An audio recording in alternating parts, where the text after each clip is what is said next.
Usa ka pagtuo, usa ka tingog, usa ka katawhan.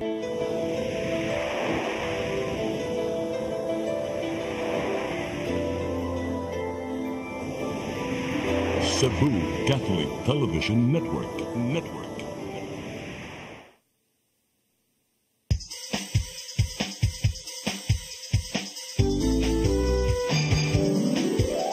Hello Cebu, maayong buntag.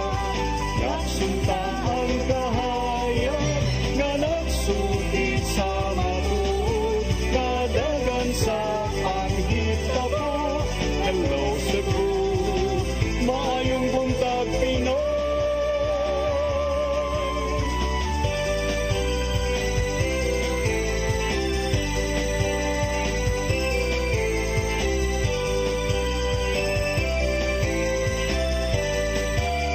Ang katutulungan sa mga katawhan. Hello Cebu, hello Cebu, maayong buntag Pinoy, maayong buntag Pinoy, maayong buntag Pinoy. Hello Cebu, maayong buntag Pinoy. Adlaw karong Lunes, pitsa 7 sa buwan sa Abril tuig 2025.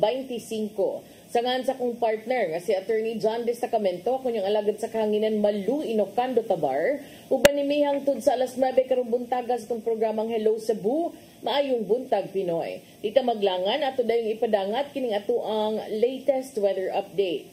Ikis pag-asa maktan, may saan na dumdum maayong buntag. Yes, ma'am. Ayong buntag ug makinatong weather update kako adlaw.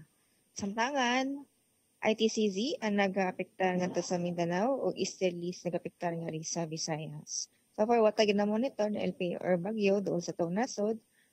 O sa ato forecast weather condition diri sa Visayas, magkasinati kita kung nagsamot panganuron nga tanong sa madag-umo na kalangitan. Ano na lang tayo chance ni mga patak-patak mga pag-ulan or isolated rain showers or thunderstorms dala sa easterlies. Ug sa hangin sa kadagatan, hinay nga to sa kasarangan na hangin gikan sa Silakan nga to na sa amihan ng Silakan. Ang mga pasalabi ingon man kadagatan malinawon nga to sa kasarangan. Diri Sugbo kadagatan na ay pagtaob inig unyang alas 5:56 sa kaapunon ug muna sinig alas 3:08 sa kamuntagon ugma. Temperature forecast karong adlaw na sa 26 to 32 degrees Celsius for Metro Cebu. O ang atong heat index or ang kaigang masinati posibleng maabot sa 37 to 38 degrees Celsius. O ang adlaw mo salok unya alas 5:55 sa kahaponon. Dili lang ko kutog kini sa nadungdong diri sa sa Mactan. Maayong buntag, daghang salamat. Daghang salamat Miss Ana Dumdum, ug maayong buntag ngayong tanan sa pag-asa Mactan. Karon narita sa ato ang front pages sa mga pamantalaang lokal ug nasyonal atong sugdan sa Sunstar Daily. Sa Sunstar Daily, Ombudsman drops complaint versus Raymond and Ortiz. Sa Super Balita sa Sunstar, 18 kabalay sa Cordova na sunog. Sa The Freeman, City Hall's mushroom program, Archival says it's vote buying. Sa Banat News, sa The Freeman, pulis dakpan sa drug bust. Suspect nakuha og 400,000 pesos o 400,000 pesos nga shabu. Sa Philippine Daily Inquirer, Chinese vessel in near collision with Philippine Coast Guard ship. Sa Philippine Star, 17% U.S. tariff harmful to agriculture sector, according to a group. Sa Manila Bulletin, AFP eyes more missiles, warships, and fighter jets. Ug sa Tempo, 8 hulidap cops face dismissal. Mao katong front pages sa mga pamantalaang lokal ug nasyonal. Sa among pagbalik kay Lunes man ron, mga paghisgot-hisgot, please stand by. Hello Cebu,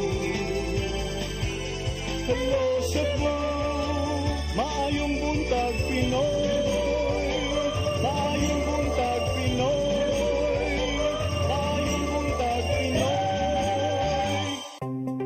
Discover the beauty of the Philippines.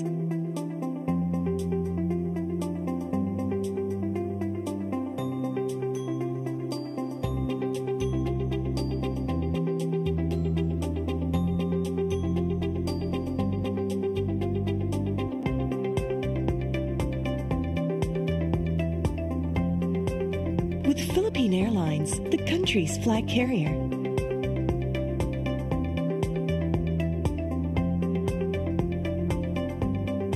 The airline that lets you feel the warmth of the nation.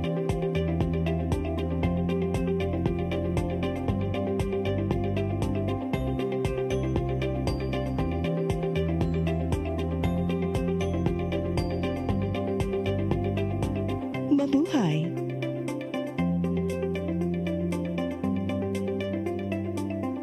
Kaiba sa mga politiko, matagal nang ginagawa ni Ariel Querubin ang ipaglaban tayo. Kahit sariling buhay inaalay. Ngayon, iba ang laban. Pero tuloy ang misyon ni Ariel Querubin, ang ipaglaban tayo. Kung medalya ang sukatan at hindi pera, si Ariel Querubin ang ating bayani na karapat dapat sa Senado. Pag may Ariel Querubin sa Senado, may bayani tayo sigurado. Anong sad man ka? Pero kay ba mo ka nga sad ko? Wala lang. Makita lang ako si Minaw. Mananagan ba ako?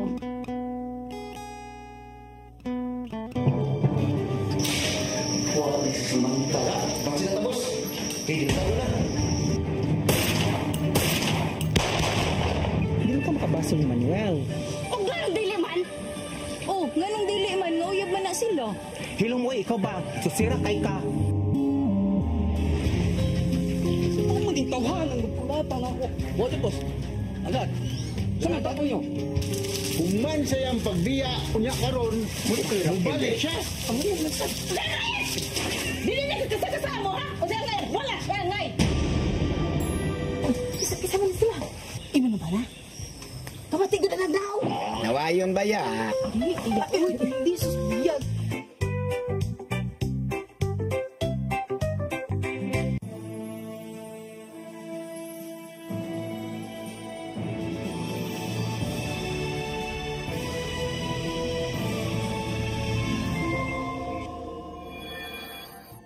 Sige, sa to pa, nagmahay ka nga, nagbinyo ka. Wala akong nagmahay. You want to eat now, madam? Where did you get this? Where? Madam! Sir, give me this one, madam!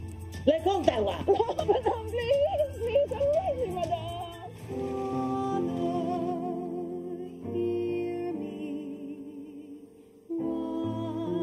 Medyo ko ganahan mo uli ang Pilipinas kay gusto ko. Mangita dyan kong trabaho na rin tabangan tako ninyo.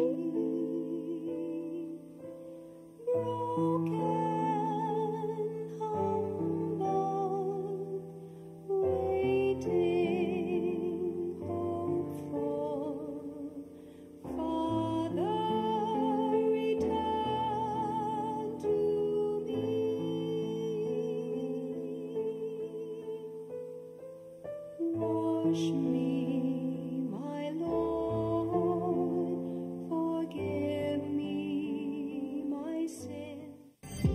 Ito ang programa kung saan magko-collaborate ang ating mga ozone na doctors para ibahagi ang kanilang kaalamang medikal. I believe with all my heart that the Lord is allowing us to understand that He's the one who are extending this life and we have to take care of our body. Yes.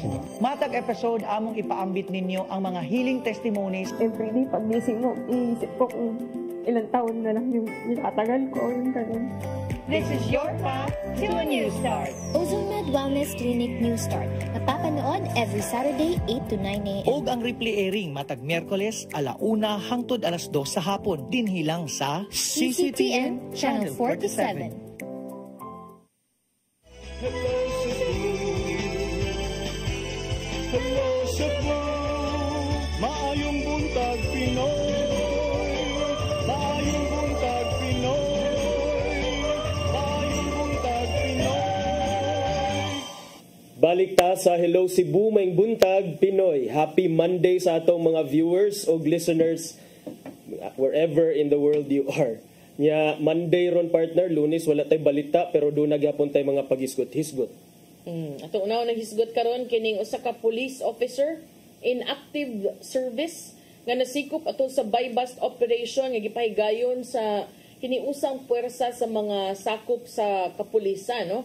Dito ni nadakpan sa barangay Mambaling sa dakbayan sa Sugbo kagahapon, Abril 6, 2025. Ang joint operation gipahigayon sa Regional Drug Enforcement Unit, RDEU 7, Regional Special Project Unit 7, mga sakop sa Police Station 6 ug Police Station 11 sa Cebu City Police Office, PDEG, RID 7, CDEU o CIU sa Mandaue City Police Office, ug sa Philippine Drug Enforcement Agency Conpidea. Kining maong suspetsado gialyasan ni Mr. Nice pero ginganlan naman ni ako tong pangayuong Dennis Tabar ang pangalan ni Bi. 33 anyos nga residente sa Barangay San Vicente, Liloan Town, apan anaa nakadestino sa Mandaue City Police Office. Unya gamay pa ni Granggo pero dako na kaayog kuan negosyo. Ang mga otoridad nakakuha gikan kaniya aning duha ka medium ug duha ka gagmayng pakete sa gituhuang shabu ug ang estimated street value hapit tunga sa milyon ka pesos. 400,000 gawas ni ana doon na pay drug paraphernalia. Kini maong pagkasikop nito mao human usab sa mga intelligence reports kabahin sa giingong kalambigitan ning maong pulis sa mga kalihukan kabahin sa illegal nga drugas. Ang Mandaue City Police Office wa pamatod pa ni issue og statement apan ang PRO 7 ni pahibaw na nga ang pagkasikop o pagkakuha ni ining maong mga pagkasikop aning maong pulis o pagkakuha sa mga illegal drugs mo ni lakip sa ilahang accomplishments no ug nagpakita sa ilahang baruganan batok sab sa drugas. Dili kinahanglang patay kundi naay agi, naay masikop, naasay masakmit nga mga ginadaling drugas. Sa pagkakuha pa lang nila sa mga illegal drugs, 269.3 million na ato sa first quarter of 2025 ug ubos sa liderato ni PRO 7 Regional Director Police Brigadier General Federico Maranan, ilahang gi-reaffirm ang ilang commitment nga wag tangon ang illegal drug trade sa Central Visayas. So, akong gi-check karon ng Mandaue City Police Office, wala pa man sad sila kuan. Wala pa man sad sila gibutang statement. Igurang nagbutang say no to drugs, no? Pero kani taud-taud na siguro ning nabantayan kay joint forces naman ang nag-operasyon, no? So, kanang para nako ngano ni Interman en taon ka police naman unta ka imbis ikaw ang moset og good example sa mga tao sir unsa man pagkaunsa asa man nimo gibutang sa imuhang utok no nga nagpulis ka para dili ka ay mabantayan nagdadapa ko na ni og armas nga kanang iyang kanabang iyang service firearm ba. Oh so ambot og unsay nahitabo ani niya mga kuani mga alas 11:15 no kagahapon nadakpan dito si Padilla sa barangay Mambaling. Gitumbok pa gyud nga high value individual. So mao sigurong gi-surveillance na gyud maayo sa PRO 7 ug sa joint forces naman ni PRO 7 Cebu City Police Office ug Mandaue City Police Office. So dako-dako na ay 408,000. Nearly 500,000 but I guess partner that's one way to look at it is accomplishment lagi siya pero on the other hand katong mga supporters sa president sa administrasyon ni kanhi presidente Duterte makaingon sa nga look namalik na sad sila sa ilahang mga previous nga mga binuhatan daghan na sa mga pulis nga nanasay katakos nga mo himo ani mga butanga because kahibaw man sila nga sa present administration dili kaayo priority ang war against drugs. So I think nga mao sad na ang masulti sa mga supporters si Presidente Duterte but nonetheless at least any arrest is still arrest so it's at least karon nadakpan ni siyang tawhan na wala gyapon ginganlan partner no at kay ba. Na siya name ginganlan nila ganina kay ni gawas na ni. Akong gipangayo karon ni Dennis. Okay. Oh, so kanang bati ba? Moingon sad silang depende man gud nag-asa ka nakapusta niya karon nga kanang init kaayo ang pagkasiak aning administrasyon sa Unity puros na mag-ihay nagpakuanay nga tanawa ni balik na kay lain ba ilang i-tap in ngadto sa presidente dahil nilang tawag so Pero nako, sige, butang na to na ba? But at least ang pulis naglihok, nakadakop, wala ni tolerate sa ilahang kauban. Unya, ikahuman, kanang tagaan na siya, kanang chance na mutubag sa iyang reklamo. Paila jud og kaso. So, at least kana nay nakita bang agi watag ingon nga kining wala lang sad gipasagdaan lang sab nila ang ilahang mga kauban. So nasampulan gyud, and for sure dili lang ni daghan man gyud tang nahibaw, dili nahibaw but daghan man tag mga reports nga nadawat mga kanang gitawag nga police scalawags, mga hugaw sa kaning mga sa tawag ana kung sa kuan pa sila ang mancha sa bad eggs in the police ranks. Kanang para nako no moingon kag naay na ana bisag asa nga organisasyon, bisag sa media na may mga simang na may mga badlungon sad kaayo. So bisag asa pa ka nga organisasyon ibutang, di na mahitabo, wala may perfect na organization, di na mahitabo nga puros gyud na magtinarong. Ang problema lang kay maduhig ang nagtinarong sa mga way hinungdan. So, sa man tanin, sa tan-aw na to anig, unsa man gyud hinungdan ngano man gyud ni siya nga nag-inaani siya. Unsa man ni rason kaani niya? Di ba? So, daghan kay kag kanang mahuna-hunaan, pero siya ra gyud nakibaw ani kani si Police Staff Sergeant Nisel Artizo Pescante alias Mr. Nice. Nice, sobraan ka nice, murag nice item ang sad noon ang gipanguan hinuon nimo sir. So, unsa may imong tan-awan ni sir? Siguro, maingon ta sir nga wala pa man nahukman kay but ang problema man gud na sir, by bust man gud ni. So, unsa man nag-operation sa kintahay ka pero ikaw rang usa, unsa may posible nga rason imong magamit ani? Kung sa pagkakaroon kung atong tan-awon ang nakuha sa kapulisan, ebidensya, kung kana lang ang basihan, atong maingon nga namaligya ka, pero og namaligya ka, policeman ka, ang police to serve and protect. Ang imong pasabutan na sir nga imong serbisyo, ano, imong protektahan, I think you supposed to know, ang publiko, dili ang tigbaligyag drogas. Mura maglahi naman na daot man siguro itong mindset ani mauni. And to think 33 years old, so relatively batanon pa ni partner, bago pa sa kuan panerbisyo. Yeah, unsa man ni, di man sa tamutong pang konsumo nimo kay daghan ra sa kayo. Ug inaana kadaghan nimo suyupon sa usa ka adlaw, or di na. Nagwa na gid na maong otoka, pero pila sad ka kinabuhi unya, dadapa kag service firearm nimo, pulis ka dito.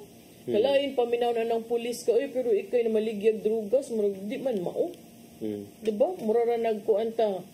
Mura nag-reporter ta pero kitay away sa balita karon pa ta nakabaw nga nagbuwag si Sharon ug si Gabi. Dako na kitag problema ana. So kadugay na gani. So murag simang kaayo, di ba? So kana siya kanang and to me congratulations attorney sa tong kapulisan. Kay inyo ha gid ning gibuhat, and I know nga for the organization that's painful. Kauban gud na nimo, puros gud na kanang kaparehas mo naagian ba nag-training mo, pero o man iyang choice sa iyang kinabuhi, at least nadakpan ang patubagon siya sa iyahang mga kasalanan. Katong mga kuan din ha, be happy nga gidakop ra na. Wa nan laban, kay kung nan laban dili na pusasan na. Kandilaan na unta na, di ba? So kudos gyapon sa RDEU 7 sa Regional Special Project Unit 7, ubay ni Police Station 6 ug 11 sa CCPO, PDEG, RID, CDEU ug sa Mandawi City Police Office ug Philippine Drug Enforcement Agency 7. Multi-sectoral nga approach ang gigamit nila sa pagbaybas, ubay-ubay yun ang backup. Kay baw sila kay police ni yan Armando. Not necessarily. Laman sa goy ko ano yung police staff sergeant, pero I think because kay dito siya na-assign sa Mandawi and kanabang joint forces, kay nilabang naman sa jurisdiction. Dili biya ka pwede mo dakop kung dili mo area of jurisdiction. So, at least ang sa Mandawi Police Office, ilahasad ning gipangitaag paagi. Kay, di man day ni ka ng small time, high value individual. So, nganong duko-duko man na si sir nga high value individual man day na. Ang uban gani, wa gi-value niya. Ikaw din na, high value ka. Diba? So, muna, kanang for every action, there will always be a reaction. Og doon na gyud na consequence ang mga binuhatan.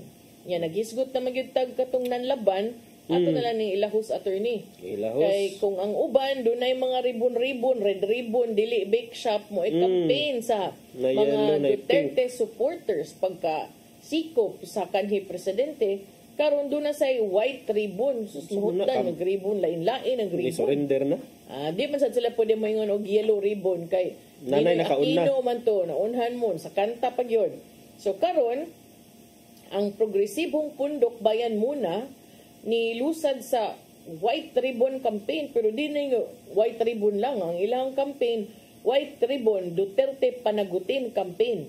Dito ni gipahigayon sa bantayog ng mga bayani sa Quezon City.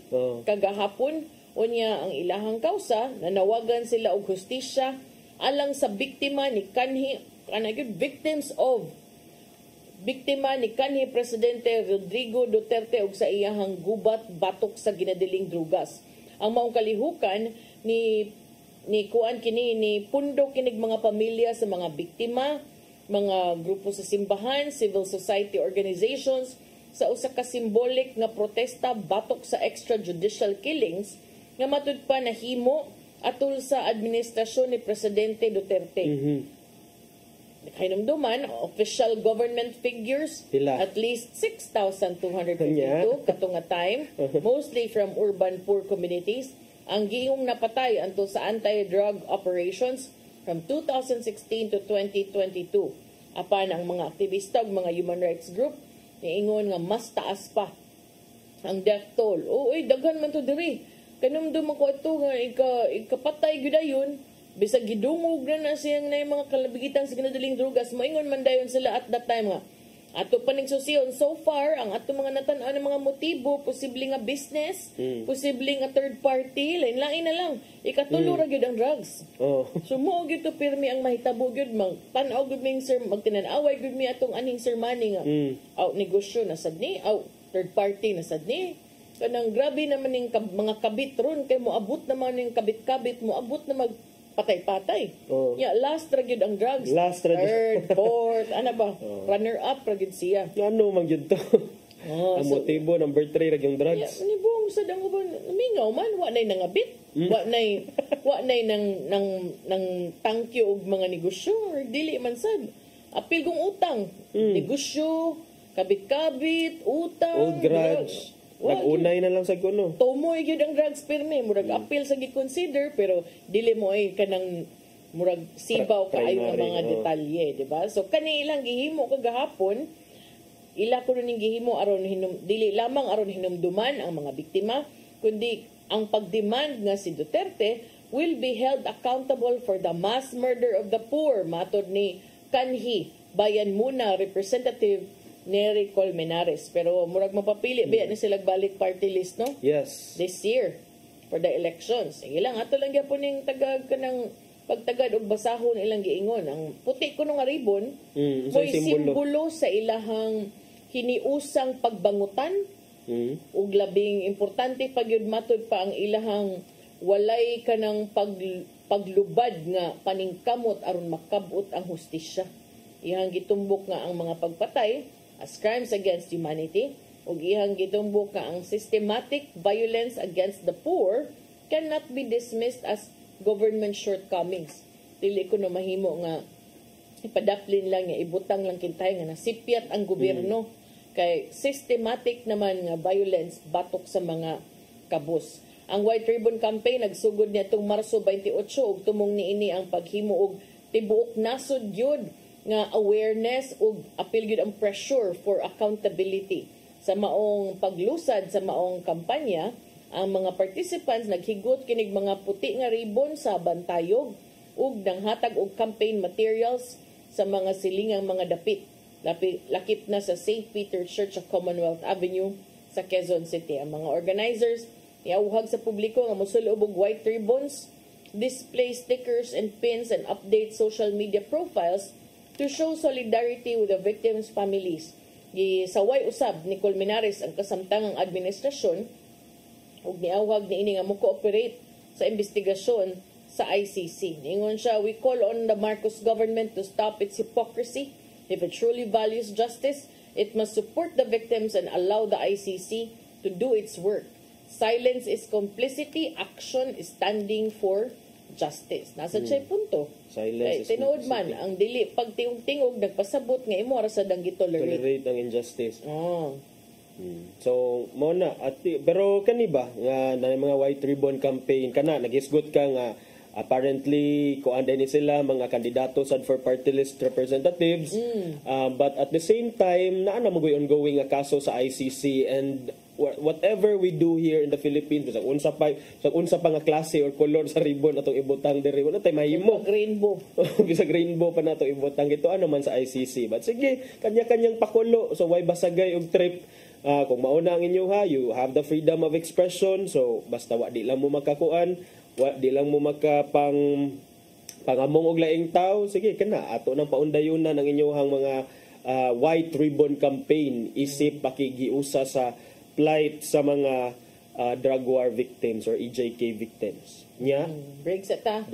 Kay 8:33 naman dahil balik mo man sa pipila ka painumdum, please stand by. Hello Cebu, maayong buntag Pinoy. Maayong buntag Pinoy. Maayong buntag Pinoy. Discover the beauty of the Philippines.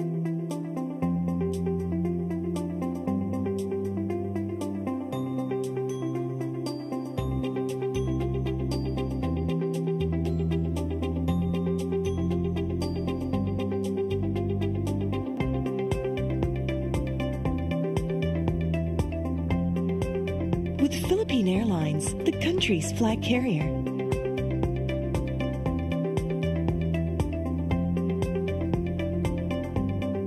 The airline that lets you feel the warmth of the nation.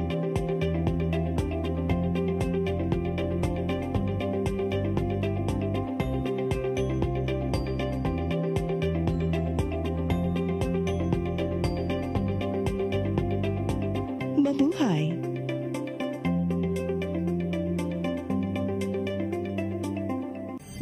Ito ang programa kung saan magko-collaborate ang ating mga ozone na doctors para ibahagi ang kanilang kaalamang medikal. I believe with all my heart that the Lord is allowing us to understand that He's the one who are extending this life, and we have to really take care of our body. Yes. Matag episode, among ipaambit ninyo ang mga healing testimonies. Every day, pag gising mo, iisip ko kung ilang taon na lang yung itatagal ko, yung ganun. This is your path to a new start. OzoneMed Wellness Clinic New Start. Napapanood every Saturday, 8 to 9 a.m. Og ang replay airing matag Miyerkules, 1:00 hangtod 2:00 sa hapon. Dinhi lang sa CCTN Channel 47.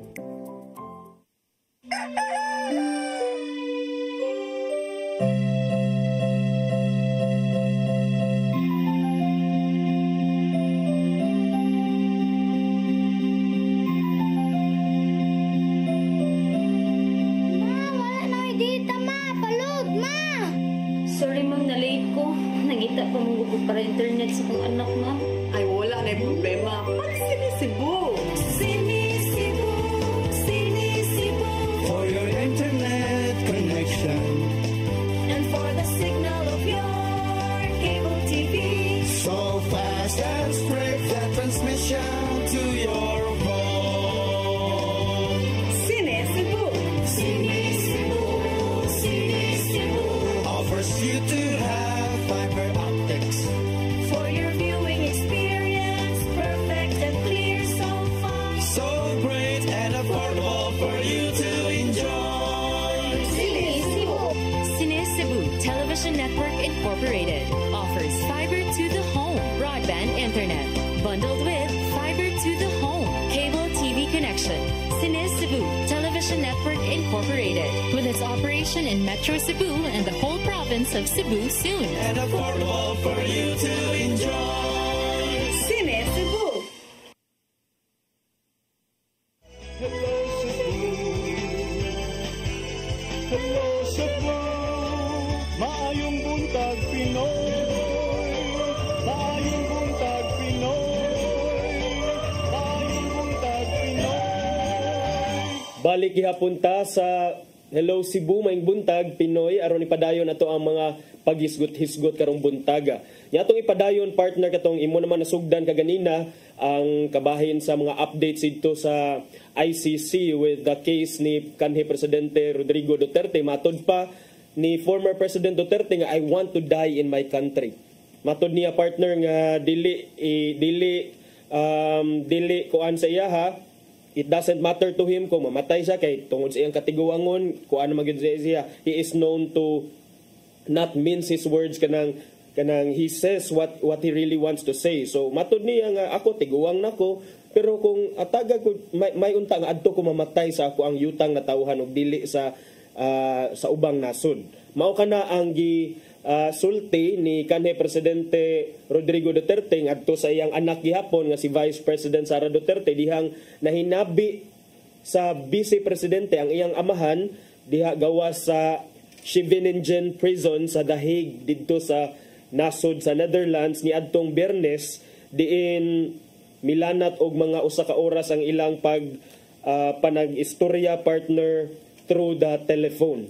Ang Vice Presidente nagkanayon partner nga okay raman sad kuno nangumusta siya sa kahimtang sa iyang amahan pero matod pa okay ra kuno ang iyahang kahimtang didto physically pero kapila gyud niya kuno gibalik-balik nga gusto na niya nga muuli. He said, I am an old man, I can die anytime but I want to die in my country. Matod pa sa kanhi Presidente partner niya.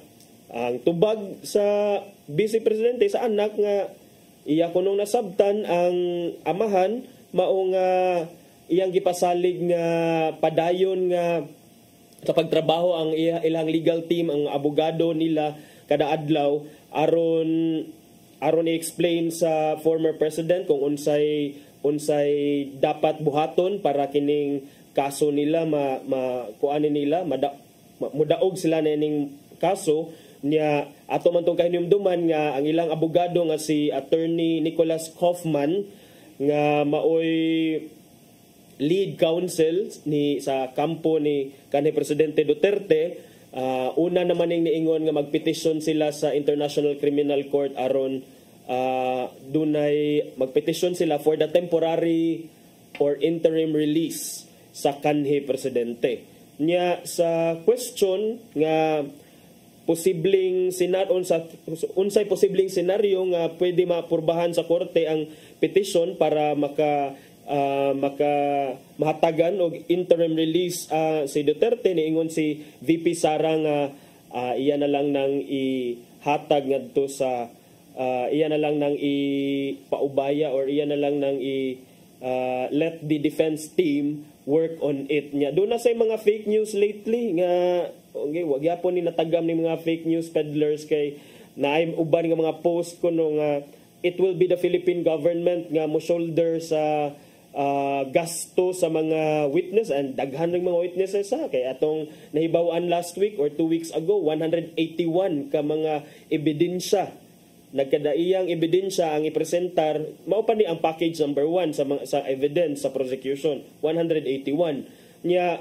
Now doon lagi taingon nga mugastoan na ang gobyerno man sa Pilipinas buhi sa gobyerno kami ang nagbayad para moadto mo sa The Hague pero gi-clarify ni siya partner ni Assistant to Counsel Cristina Conti mo ni siya usa sa mga accredited nga lawyers sa ICC nga kamo mga fake news peddlers clarification. It's not the Philippine government that will be spending for the witnesses adto. It will be the ICC using its own funds. Mao kanay giklaro ni Attorney Conti. The ICC is very strict when it comes to witness qualifications and even stricter if they are included in the witness protection program. So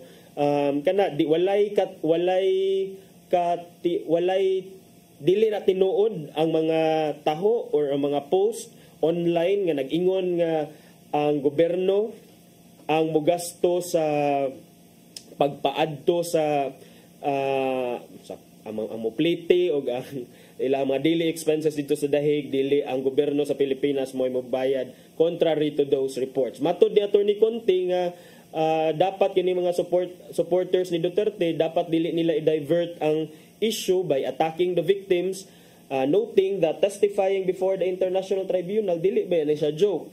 They will not be considered as tourists. Di man sila muadto nga maglaroy-laroy, magsuroy-suroy sa the Netherlands.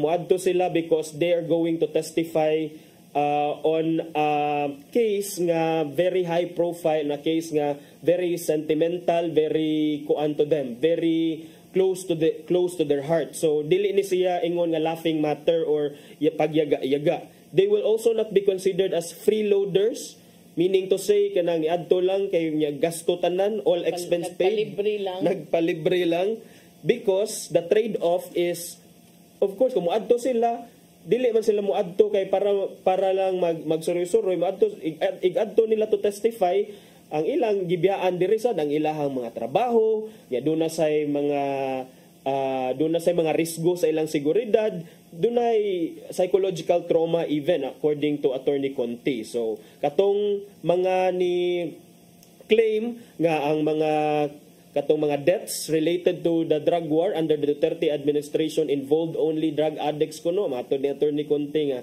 pag sure mo if you want to file a case in the ICC or elsewhere regarding crimes against humanity, feel free to do so, but just be ready for the work. As comments on Facebook, wag gid nay mabuhat, matud pa ni Attorney Conti, because those comments on Facebook are not enough to serve as basis for the case. So mo nay mga updates over the weekend sa kaso ni kanhe Presidente Rodrigo Duterte. So far, doon na sa ingon ra ba to si attorney nga ganahan sila nga mo identify o mo file og cyber libel cases batok sa mga nagpaluyo o nagpasiugda ng mga online attacks. Paksit yun na sila. Kinsa man ang gusto mo file aning? Sila si Kuan, sila si Attorney Conti. Hindi kay kanang masampulan kay masampulan. Para masampulan because usahay manggod kaning atong pagsuporta murag kuan ba, it goes overboard na kaayo nga kining below the belt na kanang mo go as far as moadto gyud sa websites ICC, LinkedIn profile sa mga ICC judges, spreading fake news, such as katong edited photo nga where the First Lady was supposedly seen with an ICC judge nga klaro kay nga fake news. So tuo mo sa nang uban gud? Tuo ang uban, depende kung discerning ka nga klase sa netizen, pero nay uban nay daghan dili inana ka discerning. So di kabaw sa spelling sa discerning. Unsa kay spelling sa discerning attorney?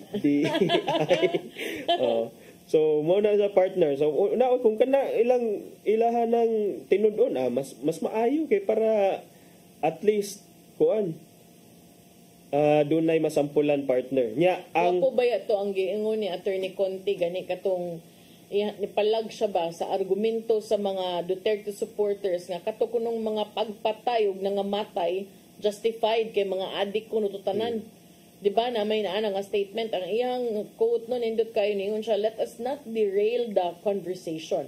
Not all those who died were drug users or criminals. Blanket moral judgments show a dangerous disregard for due process and human life, which to me is very, very true. And kanang may buong bito kung ano masadang uban. Misleading sa nga statement nga mo ingon. Nga mo ingon ka nga just because dili drug addict, because even if they are indeed drug addicts and drug users and into illegal drugs, still they enjoy, the Constitution affords them presumption of innocence, due process, bisan pa kriminal na sila. How much more kadtong mga collateral damage, katong mga bata nga igo sa stray bullets, mga nangamatay nga wala gyud untay, and then daghan ang nangamatay because of that. So but naa say mga nangamatay because of personal reasons na dawit na lang unya gi-appeal na lang og rason nga drug war ni. So, ang gingon ni Attorney Conti kung nituo mo nga doon na pa ubang mga krimen, batok sa katawhan nga nahimo pasaka mo kaso. Pero kinahanglan anda mo nga mohimo og kanang trabahong tinunood kay ang kanang mga komentaryo sa Facebook dili na igo aron maka-establisar og kaso. Ningon siya ang hustisya demands for more than opinion, ang kinahanglan ebidensya and legal rigor. What do you mean by legal rigor, attorney? Basta ang rigor akong nahibaw-an kana mang kuan. Rigor ang utok sa nemo halaim sa nemo ha. But ang akong nasabtan nindot iyang punto, kinahanglan legal nga pamaagi dunay tukmang ebidensya, kay kung ang basihan lang sa pagdesisyon sa kaso kaning mga opinion ug mga kanang komentaryo o daghanan ang gyud siguro nga priso. Correct.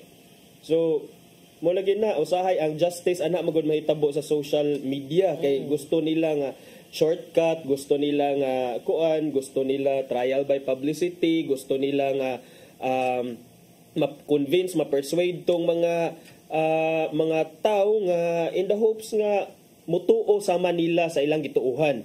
Pero as it turns out, there's a proper forum for everything, and the ICC through this trial of crimes against humanity nga case against the former president, this is one step closer to seeing kuan yun the merits of the case yun ang gitry or ato ang gipangayo complete with evidence as it should be. Yes. Kay mo man ay purpose.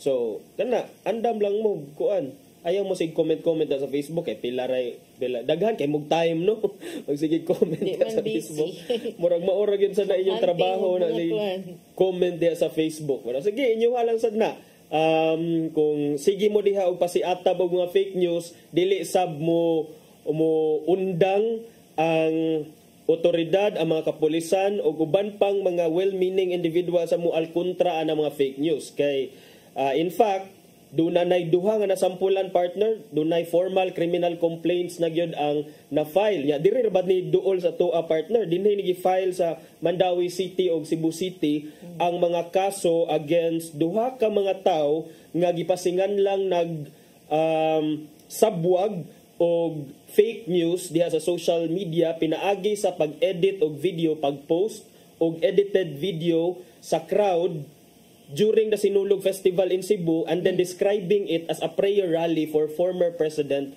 Rodrigo Duterte. Nasa tuy kuan ko no concert sa kanang Catholic nga band kanang musicians so nya. Gamit man. Gigamit nila karon nagatubang na ni sila og kasong kalapasan sa revised penal code or mga unlawful use of means of publication and unlawful utterances in relation to the Cybercrime Prevention Act ang gi-file against a suspect nga igo lang may gi-identify sa mga kapulisan as Leo Simar o Salik. I don't know, mao man siguro nilang Facebook pages partner Leo Simar o Salik pero ang mga kaso gi-file ni sila sa Office of the City Prosecutor dinhi sa Cebu City o sa Office of the City Prosecutor dito sa syudad sa Mandawi ni adtong last week lang Thursday. Ang pag-disseminate ko og sayop nga impormasyon sa social media matod ni Police Regional Office 7 Director Maranan, Brigadier General Rodrigo Maranan, undermines public trust and safety. Correct, because again it blurs the line between what's true and what's not true. Nya kining mga suspitsado partner gipasinganlan ni sila nga nag-spread og false information pinaagi sa Facebook og ilang mga TikTok at accounts. Kay baw ra ba nga dali ra ba kay mo viral ang mga post sa Facebook og TikTok where they uploaded video footage showing grabe kuno kay kadako ang crowd nga ni attend sa mga rally ni Tatay Digong. Pero later on ang mga investigador they found out that partner nga kato man taken during the Sinulog Festival. Ilaha pang giamong-among ang tinuuhan sa ubang tao kana. So capitalizing on the Sinulog Festival, and we know for a fact nga mga Katoliko sa rani and for sure I wonder unsa ka ang comment sa katong mga supporters ni Duterte nga mga Katoliko po, will they let this pass nga gigamit ang ilahang ang Fiesta Senior para sa ilahang mga whatever interest that they have. Matod ni Maranan partner nga katong nga video ni misled to siya sa mga netizens or residents because pagtan-aw nila nga to nga na-posto nga, uy, daghan mang tao sa Grand Rally ni Tatay Diggs. Ato na lang i-cancel ang ato ang mga official business, ato mga personal transactions, dili na lang ta mo adto sa ato mga appointments kay basin unya og ma-traffic ta na napita. So, dunay mga effects, dunay mga consequences ang pagpasiatab og fake news, partner. So, mo na leksyon na, no? Unya, para sa nako, maybe there's also a need to sanction those nga mo share sad og mga fake news kay para magkat-on ta ba, because I think if di na nimo buhaton mo wag gyud, di ba? Dili siguro na siya kung drugs pa na, di ba? Kung drugs pa na imuhang dakpon ang producer, supplier, katong pusher mo man sa tong ikuan. So dili ba na equivalent, attorney, nga ang imong pag-share ana imo sang gipakatap, nagpakatap sad ka sa fake news? Mao na ang nindot nato nindot sa nato isgutan, partner, pero I think there was if I recall it right, partner, na naman to'y kaso kung ang igo lang ka ni share sa usa ka libelous statements nga wala kay kaugalingon nga like imo lang gi-retweet or imo lang gi-share without additional comments, doon na nay kaso ana, partner. Di lang sana ko musulti kay di ko ganahan musulti kung dili ko sure. But there is already a case decided by the Supreme Court regarding that. But that one pertains to libelous statements. I'm not sure kung kaning mga fake news, not necessarily libelous posts man eh. So ambot kung unsa ang difference between the two, or kung apply ba sadto nga kaso for fake news. But sakto na imong giingon, partner, dapat kadto kay kining what's the difference between the fact nga imo na siyang gi-share, does it mean nga you share with the sentiments in that post? Does that necessarily mean kana sa that's a gray area nga atong i-consider. Mao na para at least ba klaro gyud unsa man gyud nganong mo share sad ka be. Wa ra ka kauyon. Although may ibaw-an nimo ha kung kauyon kay mo caption man og simang. Pero ang pag-share nga way caption, most of the time it would be, but it would be difficult to prove kay may mo share man ko. It would be difficult to prove kay nagay usahay lain ang imuha yung sentiments pero imuha ka pero condescending da ito imong sarcasm, yes. Da ito. So dili gid makita nimo sa kanang acts manifested on social media kung unsa gyoy naa sa imong nagdagan sa imong utok. So mao na, pero ugma, partner, ipadayon na sad sa agyon sila agyon ni nahuman ato ang Kongreso, partner. Padayon sa Kongreso ang probe on fake news peddlers tomorrow. Gi-invite nila ang broadcaster nga si Jay Sonza to join other vlogger personalities sa hearing tomorrow. Tan-awon sad na. Sorry, fake news ako. Sorry. Dapat naihilak, muto gyud ang kuan. Maikog ta sa sincerity oy. So muna, partner, ubay sad ang dili sa Cebu na nasampulan bitan-aw nato kung unyay itubag nila sa kaso nga nasangat diha sa prosecutor's office sa Mandaue ug Cebu. Anong ilang gi-edit to? Anong naggamit mo video nga ingon ni ana? Di ba? Maglahi po doy. Unya unam tay oras ato ipadangat ang giandam ni Tatay Dodong ani ang pulong kinabuhi.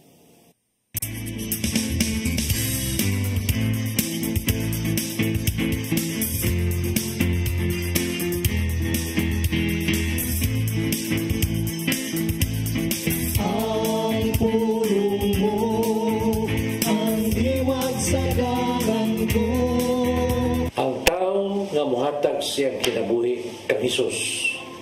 May kausaban gayon, mamahitabo siyang kinabuhi. Usa nini mo ang iyang pagkontrolar sa iyang kasuko. Kitang tanan, anahan ining maong tawhan ng pagbati. Ang pagsunod kang Hesus, nagpasabot nga, maningkamot usap kita, musunod siyang kinaiya. Siyang pagkapapainupsanon o sa iyang malumong kasing-kasing. Sa Efeso 4:26 na gayon, kung masko kamo, bantay nga dili kamo makasala. Ug ayaw palungtara ang inyong kasuko sa tibok adlaw. Sa matagi gayon nga ikaw masuko, kini maghatag dili mayong resulta. May mga balatian nga masakitan. Labaw sa tanan, maghatag kini kadaot sa imong panglawas. Kay kini may direktang epekto sa panglawas sa tao. Sa Santiago 1:19 ito sa 20 nagingon, timanay kini, minahal ko mga igsoon, kinanglan nga kamong tanan andam sa pagpamati. Apan, dili madali-dalion sa pagsulti ni dali masuko. Busa, pangayawa sa Ginoo nga magkalingkawas ka ining negatibong pagbati. Igsoon, mao kini ang ulo nga naghatag og giya sa atong kinabuhi. Pagampo kita. Sa samahan sa anak sa Espiritu Santo. Nagitong amahan. Pasayloa kami sa mga higayon nga nagdala kami sa mong kasuko. Gusto na mong isalikway kini moong datang nagkinaya. Kabayan kami sa mong mga pagpaningkam. Kining tanan namong gipangayo pinagi sa mong bugtong anak si Jesucristo. Amen. Samahan sa anak sa Espiritu Santo. Ang pulong mo, ang iwag sa dalan ko. Pulong og kinabuhi ni Tatay Dodong Limchua mo nagtapos sa atong tulumanon. Daghang salamat sa Philippine Airlines. Thank you Archbishop Jose Palma, Nanay Diana Limchua og Tatay Dodong Limchua. Thank you Sir Dennis Tabar, itong mga kaubanan sa TOC, Sir Robert, Miss Inday, Sir Matmat, Miss Mabel, and Miss Joanne. Sir Michael, Sir Rodel, Sir Raymond, Sir Bruce, ug Sir Ferdy. Salamat. Salamat sa inyong pagpakig-uban. Ako si Malung Inocando Tabar. Ako si Attorney John Destacamento. Magkita tayo balik ugma sa atong programang Hello Cebu. Mayong buntag, Pinoy. God bless us all.